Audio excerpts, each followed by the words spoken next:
बिस्मिल्लाहिर्रहमानिर्रहीम। मेरा नाम नाइला है। मेरी उम्र तकरीबन 18 साल है। जो वाक़या मैं आपको सुनाने जा रही हूँ वो मेरे बचपन में मेरे साथ पेश आया, जो एक सबक बनकर मेरे माजी का हिस्सा बन चुका है। ये उन दिनों का वाक़या है जब मेरी उम्र तकरीबन 10 साल थी और मैं सर्दियों की छुट्टियों में साहिवाल से मुल्तान अपनी खाला के पास गई। मेरे अब्बू मुझे छोड़कर वापस आ गए थे क्योंकि उन्हें अपने ऑफिस जाना होता था और मेरी वालदा को घर के काम काज करना थे। मेरी खाला के दो ही बेटे थे, बड़ा 11 साल का और छोटा 9 साल का था, जबकि उनके घर कोई लड़की नहीं थी। घर में 3 कमरे थे। एक कमरे में खाला और खालू सोते, दूसरे कमरे में उनके दोनों बेटे, जबकि तीसरे कमरे को वो स्टोर के तौर पर इस्तेमाल करते थे। रात को खाला मुझे अपने छोटे बेटे के साथ सुलाती थी, जबकि दूसरे बेड पर खाला का बड़ा बेटा सोता था। मैं अपने घर में तो अकेली सोती थी, लेकिन यहाँ पर मजबूरी में बिस्तर शेयर करना पड़ता था, वो भी हम उम्र लड़के के साथ। मुझे बुरा तो बहुत लगता, लेकिन खामोश थी। खाला का कहना था कि खैर है, बच्चे ही तो हैं। मुझे देर तक नींद नहीं आती थी। छोटा भाई तो लेटते ही सो जाता था। दूसरा जो बड़ा था वो रात को देर तक करवटें बदलता रहता था। शायद उसको देर से सोने की आदत थी। खैर, मेरी दोनों से अच्छी खासी दोस्ती हो गई। हम रात को 12 बजे तक बातें करते और फिर सो जाते थे। वो ऐसी ही रात थी जब बातें करते करते दोनों भाई सो गए, लेकिन मुझे अभी तक नींद नहीं आई कि कमरे का दरवाज़ा आहिस्ता से खुला और कोई दबे पांव अंदर दाखिल हुआ। मैं जानबूझकर सोई हुई थी। मैंने चुपके से आंख खोलकर देखा तो वो मेरा खालू था। आहिस्ता आहिस्ता कदमों से चलते हुए मेरे सरहाने खड़ा हो गया। मैं थोड़ी परेशान थी कि वो ऐसा क्यों कर रहा है। वो थोड़ा और करीब हुआ, अपना हाथ मेरी तरफ बढ़ाया और मुझे ऐसे लगा कि वो मुझसे दस्त दराजी करने लगा है कि दूसरे कमरे से कुछ खटकने की आवाज़ आई और वो दबे कदमों वहाँ से लौट गया। सारी रात मुझे परेशानी से नींद ना आई। सुबह देर तक सोती रही और खाला ने भी मुझे ना जगाया। जब मैं जागी, खालू काम पर जा चुके थे। उस रात वो देर से घर आए और जल्द ही सोने चले गए। शायद उनके दिल में चोर था। मैं भी उनका सामना नहीं करना चाहती थी। उस रात मैं मज़ीद मोहतात रही, लेकिन ऐसा कोई वाक़या रोनुमा ना हुआ और 3 दिन गुजर गए और इतवार का दिन आ गया। उस दिन खालू को छुट्टी थी, वो घर पर ही थे। खाला से कहने लगे, नाइला इतनी दूर से आई है, इसको घुमा फिराते हैं। क्या सोचेगी, इतनी दूर खाला के पास गई और कोई आउटिंग और मज़े के बगैर ही वापस लौट गई। खालू ने ज़ोर से मज़े की बात कही जिससे मेरे कान खड़े हो गए, लेकिन मेरे अलावा किसी दूसरे ने बात की गहराई समझने की कोशिश नहीं की। फिर सबका घूमने फिरने का प्लान बन गया और वो सारा दिन हमने खूब इंजॉय किया।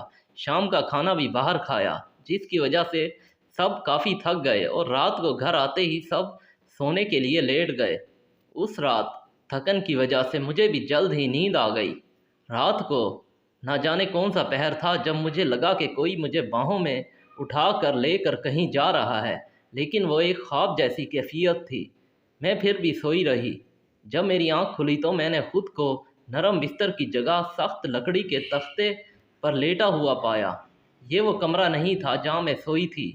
कमरे में छोटा सा बल्ब रोशन था और हल्की हल्की सी रोशनी में मुझे अपना खालू नज़र आया, जिसकी काबिले एतराज़ हालत थी और जिस्म पर कपड़े बराए नाम थे। मैं खौफज़दा हो गई। पता नहीं वो कैसे मुझे बिस्तर से उठा कर ले आया था। शक तो पहले ही मुझे उसकी नीयत पर था, लेकिन वो इस हद तक चला जाएगा ये मेरे वहमो गुमान में भी ना था। जब मैं उठ कर बैठी तो उसने अपने होंठों पर हाथ रख कर मुझे खामोश रहने का इशारा किया और आहिस्ता आवाज़ में बोला कि चुपचाप लेटी रहो। अगर एक लफ्ज़ भी मुंह से निकाला तो तुम्हारी गर्दन दबा दूंगा। किसी को तुम्हारी मौत की वजह भी मालूम नहीं हो सकेगी। मैं बेइंतहा डर गई और फटी फटी नज़रों से कमरे का जायज़ा लिया। ये वही कमरा था जिसे वो स्टोर के तौर पर इस्तेमाल करते थे। कमरे का दरवाज़ा अंदर से बंद था। मैंने दीवार पे लगे क्लॉक की तरफ देखा। रात के 2 बजे का वक्त था। मतलब मुझे बचाने के लिए यहाँ कोई नहीं आने वाला था। कम अज़ कम 7 बजे तक तो कोई नहीं आएगा। तब तक 5 घंटों में शायद मेरी मौत हो जाए। मैंने उठने की कोशिश की, लेकिन खालू ने मुझे ज़ोर से पकड़ लिया और गुस्से से कहने लगा कि मेरी बात नहीं मानोगी तो तेरी खाला को बताऊंगा कि ये लड़की मुझे गंदे काम करने पर उकसाती है। अब तो सचमुच मेरे होश उड़ गए। मेरे पास खालू की बात मानने के अलावा कोई चारा ना था, लेकिन बात मानने का मतलब भी मुझे कुछ कुछ समझ आता था कि मेरा अंजाम बुरा होगा। मैं जान छुड़ाने की तरकीबें सोचने लगी, लेकिन खालू को बहुत जल्दी पड़ी हुई थी। वो मुझे रियायत या मौका देने को तैयार नहीं था। इतनी कम अक्ल और बच्ची तो थी ही, लेकिन मेरी किस्मत। अचानक मैंने खालू को कहा, मुझे सख्त प्यास लगी है, अगर आप पानी पिला दो तो बाद में आप जैसा कहोगे वैसा करूँगी। खालू ने जब देखा कि ये तो मान गई है तो खुशी से उसकी बाछें खुल गईं। मेरा प्लान था कि जब मैं पानी पीने जाऊँगी तो खाला को जाकर सब बता दूँगी, लेकिन खालू बहुत चालाक था। मुझे कहने लगा कि खामोशी से कमरे में बैठी रहो, मैं ख़ुद तुम्हारे लिए पानी लेकर आता हूँ। उसने मेरी उम्मीद पर पानी फेर दिया, लेकिन फिर दूसरा प्लान मेरे जहन में आया कि जैसे ही ये पानी लेने बाहर जाएगा मैं जल्द यहाँ से निकल जाऊँगी। लेकिन खालू मेरी सोच से ज़्यादा तजर्बाकार था। जब वो मेरे लिए पानी लेने कमरे से बाहर निकले तो दरवाज़ा बाहर से बंद कर गए। मैं कमरे में बंद रह गई। मेरी तमाम उम्मीदें दम तोड़ चुकी थीं। खालू बहुत चालाक था। वो हाथ आई मछली को किसी सूरत ना जाने देता। मुझे अपनी इज्जत मुकम्मल ख़तरे में नज़र आने लगी। मैं रोने लग पड़ी। खालू मुख्तसर कपड़ों में ही बाहर चला गया और अपने कपड़े यहाँ छोड़ गया। अचानक मेरे दिमाग में इज्जत बचाने का आखिरी मौका और आइडिया आया, और मैं किसी सूरत ये मौका गंवाना नहीं चाहती थी, चाहे बाद में मुझे इसकी कुछ भी कीमत चुकाना पड़े।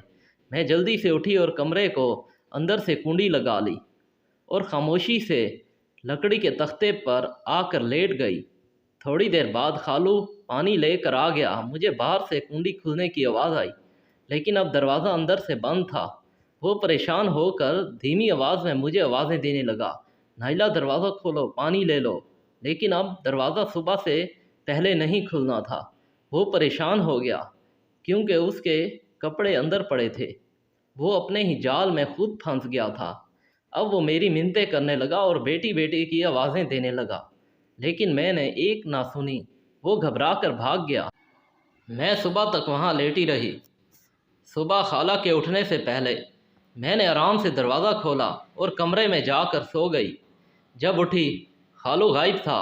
वो काम का बहाना बनाकर 2 दिन घर ना आया।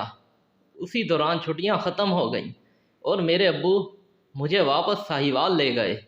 इस वाक़े के बाद मैं कभी अकेली खाला के घर ना गई। अपने छोटे बच्चे बेटियों को कभी भी गैरों के हवाले मत करें।